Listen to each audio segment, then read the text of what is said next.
Hello Carolas, mabuhay. This is Gazel Ortega and welcome back to my YouTube channel.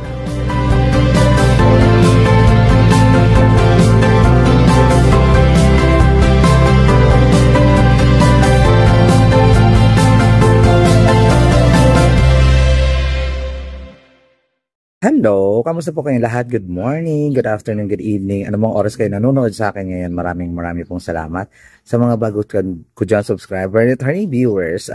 Thank you so much sa support. Sa mga hindi pa po dyan nakasubscribe, please subscribe my YouTube channel, Gazel Ortega, Cruella and Pageantry, and click the notification bell para updated kayo when it comes na maglabas ako ng aking mga video.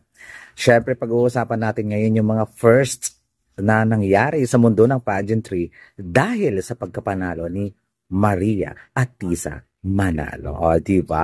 Akalain, iniisip ninyo ba na hindi siya history in the making sa pagkapanalo niya ng Miss Universe Philippines 2025? Ako, dahil sa pagkapanalo niya, ang daming first na nangyari ng bonggang-bongga at saka history in the making talaga.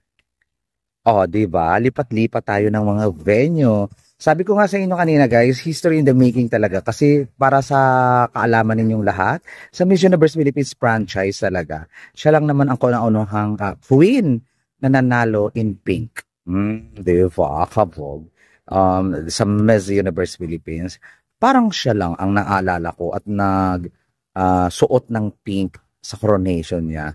At talagang lutang na lutang ang kanyang kagandahan, lutang ang kanyang kadyosahan, at munyekang-munyeka talaga ang Maria Atisa Manalo. Talagang, diba?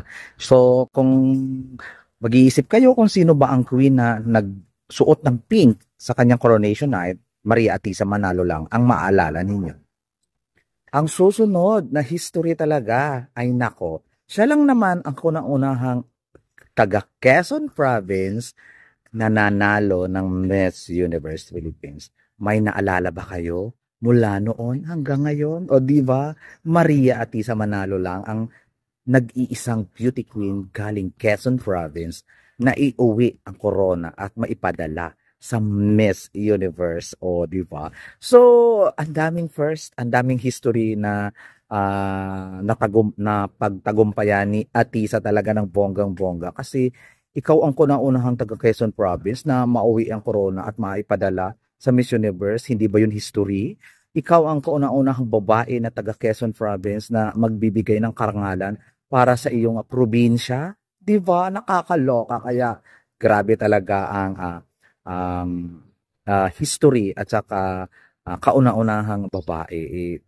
'Di ba? Parang na out of words ako pag pinag-uusapan si Atisa kasi grabe talaga yung struggle at saka dedikasyon niya para manalo sa kompetisyon ng bonggang-bongga.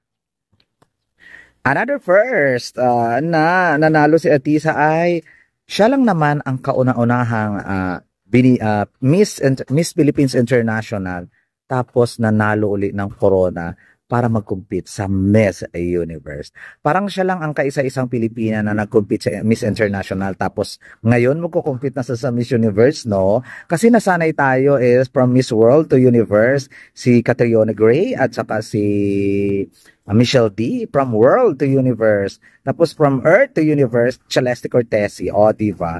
Tapos si Carlin Aguilar naman, from Earth to World, diba? Pero kauna-unahan si Atisa Manalo na magko-compete sa dalawang napakalaking pageant which is Miss International to Universe. Kauna-unahang Pilipina, di ba? Kasi kung ibang lahi, marami na from Miss International to Universe. Pero siya ang kauna-unahang Pilipina na nag-compete from Miss International to Miss Universe. History in the making, di ba? Tapos manalo pa siya ng corona. Winner! Another history in the making. Diba? Ang dami kong alam. Hindi ako makapagtawa ng bonggang-bongga kasi maraming nakataong nasa paligid ko tapos paos pa ako. Siyempre, another history from siya lang naman ang kauna-unahang binibining Pilipinas Queen na nanalo sa Miss Universe Philippines franchise. Diba? So, lahat ng mga kuro-kuro pag galing binibini walang pag-asang manalo sa Miss Universe Philippines ay Alam nyo na, si Atisa lang. Si Atisa lang, the undisputed queen. Si Atisa lang ang naka-break ng mga eksena nila. Si Atisa lang ang nag-iisang munyeka at nag-iisang binibining queen na at magkukumpit uli sa Miss Universe na nanalo ng corona. Miss Universe Philippines, I mean, ano ba yan? Nangangatog ako at nang nahihilo at whatsoever. Pero kailangan itawid ko to ng bonggang-bongga. O di ba? Sino pa ba? Ang daming nag-try. 2020, Michelle Gumabaw. 2021, sino ba ito? Katrina Dimaranan. 2022, napakaraming nag-try. Pero si Atisa lang ang nag-iisang babaeng tumawid from Binibini to Miss Universe Philippines na nakuha ang corona. Oh, may susunod pa ba? O baka si Atisa lang? Takot ninyo, di ba? Feeling ko wala na kayong kinatakutan kasi na-break na ni Atisa ang ang sumpa ng Binibini sa Miss Universe Philippines. O, di ba? Kabog na kabog at si Atisa lang ang merong nakagawa ng ganon. O, di ba? Mga inggitera, mga bitter. Charot lang. At ito na ang pinakahuling nag-iisa lang si Atisa sa history. Siya lang naman ang kaisa-isang queen na nadulas at nadapa pero nanalo ng corona. si Miriam Kiambao nadulas, dapa pero first runner up lang. Pero si Atisa manalo. Sorry kayo. Nadapa na ang lahat, nadulas na ang lahat, nanalo pa rin ng corona. Siya lang naman yan. At wala na tayong iba pang maalala ang nadapa queen to the crown. O diba? Sino ba? Sino bang niisip niyo na nadulas, nadapa, whatsoever? Ano nang nangyari sa sa katawan ni Atisa? Grabe. Pero iba talaga yung tadhana, Iba talaga yung luck. Iba talaga ang destiny pag kalaban.